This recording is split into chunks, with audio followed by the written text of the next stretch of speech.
با قرار حکومت تاجیکستان یک قطار فعالیت‌های صاحبکاری که کم ارزش و کم درآمد عنوان شدند از پرداخت انداز و پتنت آزاد شدند.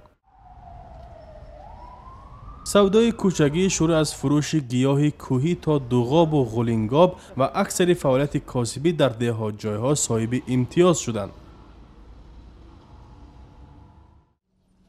قبلا این فعالیت‌ها بر طبق قرار دیگر حکومت از سال 2012 تنظیم می‌شد. اجرای این قرار بین صاحبکاران انفرادی و کارمندان انداز بحث‌های را به وجود می‌آورد که اجرای آن را دشوار کرد. در حقیقت намудҳои фаъолияте ки аз номгӯи намудҳои фаъолият соҳибкорӣ дар асоси патен амалӣ шаванда ки аз номгӯи намудҳои фаъолият хориҷ гардиданд дар ҳиссаи воридоти андозҳои ҷумҳурӣ дар ҳиссаи андозҳои дохила саҳми навқадар назаррас доштанд.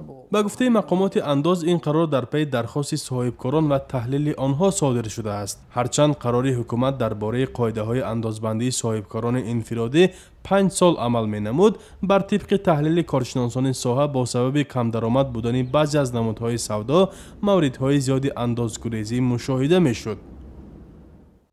تحلیل آموزش‌هایی که در دوره مورد عمل قرار داشتن قرار مذکور گذرانده شد نشان داد که با نظر داشت بحران مالیوی اقتصادی ضرورت وارد کردن تغییر اله‌ها رو با قرار مذکور به میان گذاشت. از همین خاطر یک قطار تغییر اله‌ها وارد کرده شد. این هم پیش از همه با مقصد دستگیری رشد صاحبکاری خرد روانه گردیده است.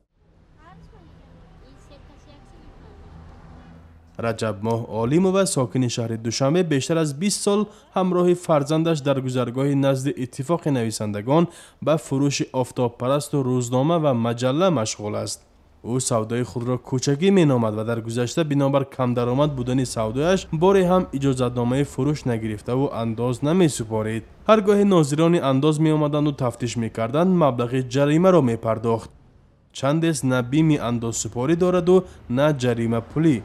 پیش همین قرار مونه اومده اشتراف میکردن فایده خیمانه یک هفته اینمونه قریب ما میسپردیم. این زلال بود برامون، زلال کلام بود.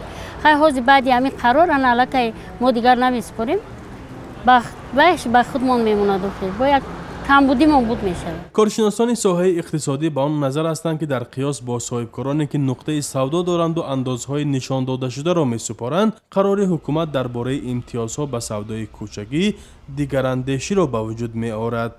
یعنی اون شخصایی که مغازه‌ها دارن مغازه‌ها بسته میشد، اونها روی راست میتونن در کوچه‌ها سودای کوچگی را برامونند تا که میدونن که در این قانونگذار اونها از امتیاز آزاد هستند. البته سر این باید حکومت جمهوری تاجیکستان ابراز عقیده نماید و تمام چاره را بیند که تا بیزنس یعنی آن رشد صاحبکاری خرد و میانه زیر بگیم زیر آن صاحبکارانی بگیم چی میگن قلابی واگذاشته نشود.